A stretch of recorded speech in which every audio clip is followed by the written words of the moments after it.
It was a gloomy afternoon when John stumbled upon the antique shop. The rain was pouring heavily and he ducked inside to escape the downpour. The shop was dimly lit, filled with an odd assortment of curios and relics. As John wandered through the aisles, something caught his eye. A dusty old pocket watch.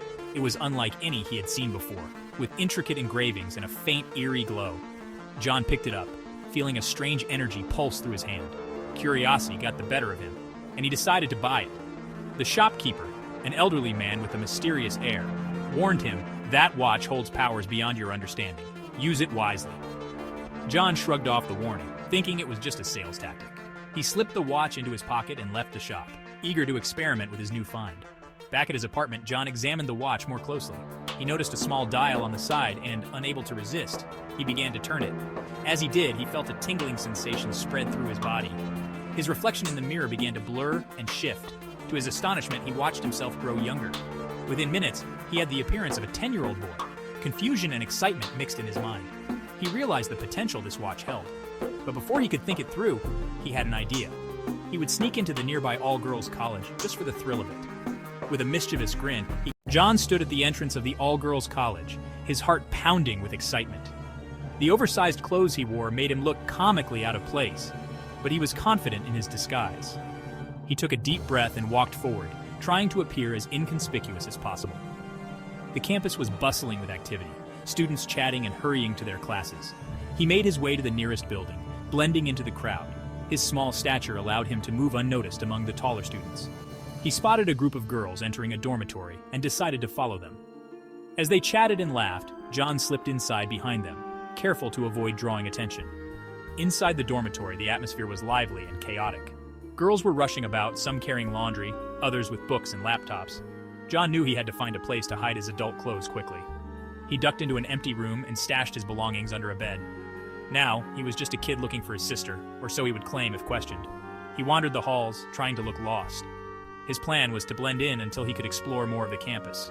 However, he hadn't anticipated the level of security in place. John walked down the hallway, peeking into rooms. He concocted a story about looking for his older sister, hoping it would be enough to get him out of trouble if caught.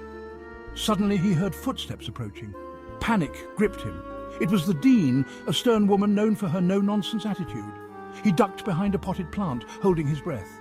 The dean stopped, looked around suspiciously, and then continued on her way.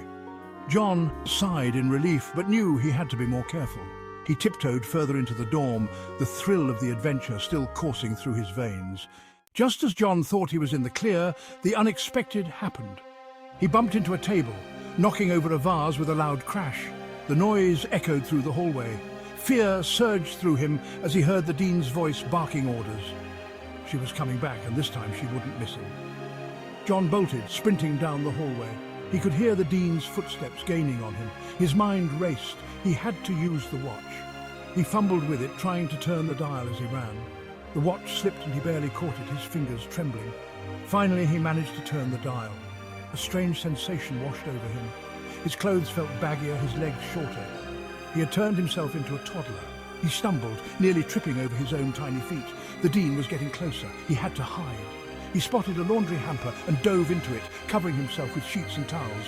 He held his breath, peeking out just enough to see the dean pass by, her face red with anger and confusion. John stayed still, heart pounding, until he was sure she was gone. John peeked out from his hiding spot, ensuring the coast was clear. He crawled out, feeling the difference in his smaller body. His clothes were loose, hanging awkwardly on his tiny frame. He had to find a way to escape without being seen. He moved cautiously, trying to stay hidden. His mind was still that of a teenager, but his body was now that of a small child.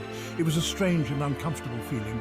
He had to find a safe place to hide until he could figure out how to turn back. As he wandered through the dorm, he stumbled upon the girls' shower room. The sound of running water and laughter filled the air. It was the last place he wanted to be, but he had no choice. He needed to find a better hiding spot, and quickly. Taking a deep breath, he pushed the door open and slipped inside. His heart raced. He could hear voices coming closer. He ducked behind a row of lockers, praying he wouldn't be seen. The situation was getting more complicated by the minute. John's heart pounded as he tried to stay out of sight. His tiny body made it easier to squeeze into tight spaces, but he was still terrified of being caught. The shower room was filled with steam, making it hard to see clearly. He could hear the girls chatting and laughing, unaware of his presence. He shifted slightly, trying to get a better view of his surroundings. His foot slipped on the wet floor and he fell forward, landing with a soft thud. Panic surged through him as he realized he was now fully exposed. A chorus of gasps filled the air as the girls noticed him. Embarrassment washed over him. He was naked and vulnerable, stuck in the middle of the shower room. He scrambled to his feet, trying to cover himself as best as he could. The girls stared at him in shock and confusion, some even laughing at the absurdity of the situation. John's face turned bright red. He needed to get out of there, but his small legs made it difficult to move quickly. He turned and ran, slipping and sliding on the wet floor. He managed to make it to a corner where he tried to catch his breath and figure out his next move. As John reached the corner, he felt the pocket watch slipping from his grasp. He lunged for it, but it was too late. The watch hit the floor and the dial turned on its own. A familiar tingling sensation washed over him, and he realized with horror that he was shrinking even more. He looked down at his tiny hands and feet. He was now a baby, barely able to crawl. His mind was still that of a teenager, but his body was completely helpless. The pocket watch had slid under a locker, just out of his reach. He had to get it back, but how? John began to crawl towards the locker, his movements slow and awkward. He could hear the girls' voices getting louder as they approached. He had to hurry. He stretched out his tiny arms, trying to reach the watch. It was so close, yet so far. Just as he was about to grab it, a shadow fell over him. His heart racing. He was terrified. How was he going to get out of this mess? A girl stepped out of the shower, wrapped in a towel. She spotted the baby and gasped. "Oh my gosh, whose baby is this?" she exclaimed. The commotion drew more girls, and soon a small crowd had gathered. The resident advisor arrived. The watch's power had backfired, leaving him completely vulnerable and exposed. The chaos in the shower area reached a new peak as the girls realized there was now a baby among them. Emily rushed forward and scooped up the tiny, naked John, her maternal instincts kicking in.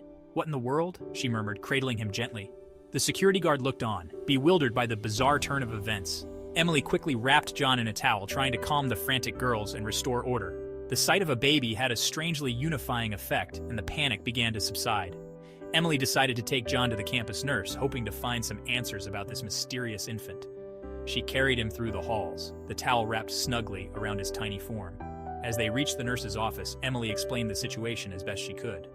The nurse, equally puzzled, examined the baby and concluded that he was healthy, though unusually distressed. John, now a baby, could only gurgle and squirm, his adult mind trapped in an infant's body. It seemed there was no way to reverse the transformation. His hopes of retrieving the pocket watch fading away. The girl held John carefully, her expression one of confusion and concern. She walked briskly down the hallway, heading straight for the dean's office. John's heart sank. He knew he was in big trouble now. He could only hope that the dean would understand his situation. The girl knocked on the dean's door, and it swung open almost immediately. The dean's stern face softened slightly as she saw the baby in the girl's arms. "What happened here?" she asked, her voice gentler than usual. The girl explained how she had found John in the shower room. The dean listened carefully, then took John from the girl's arms. She examined him closely, her eyes filled with curiosity. "This is highly unusual," she said, more to herself than anyone else. She looked at John with a mixture of suspicion and pity. "We need to contact the authorities." The police arrived shortly after, but there was little they could do. John had no identification, and he couldn't speak to explain his situation. The dean, feeling a strange sense of responsibility for the baby, decided to take him in. She filled out the necessary paperwork and became John's legal guardian. It was a strange twist of fate, but it was the best option available. John's new life as a baby was a surreal experience. He was enrolled in baby classes, where he became the center of attention. The other babies seemed fascinated by him, and the caregivers doted on him. It was a far cry from his previous life, but he had no choice but to adapt. The dean took good care of him, treating him with kindness and patience. She bathed him, changed his diapers, and cuddled him whenever he cried. It was embarrassing, but John had to admit that it wasn't all bad. He received more attention than he ever had before. In baby classes, he was surrounded by girls who cooed and fussed over him. They played with him, fed him, and showered him with affection. John couldn't help but stare at their chests and drool, a habit that he found both amusing and mortifying. Despite the strange circumstances, John found a sense of peace in his new life. He still missed his old self and longed to find a way back, but for now, he was content. He had a loving guardian, new friends, and a fresh start. Perhaps in time, he would find a way to reverse the magic. Until then, he would make the most of his magical misadventure.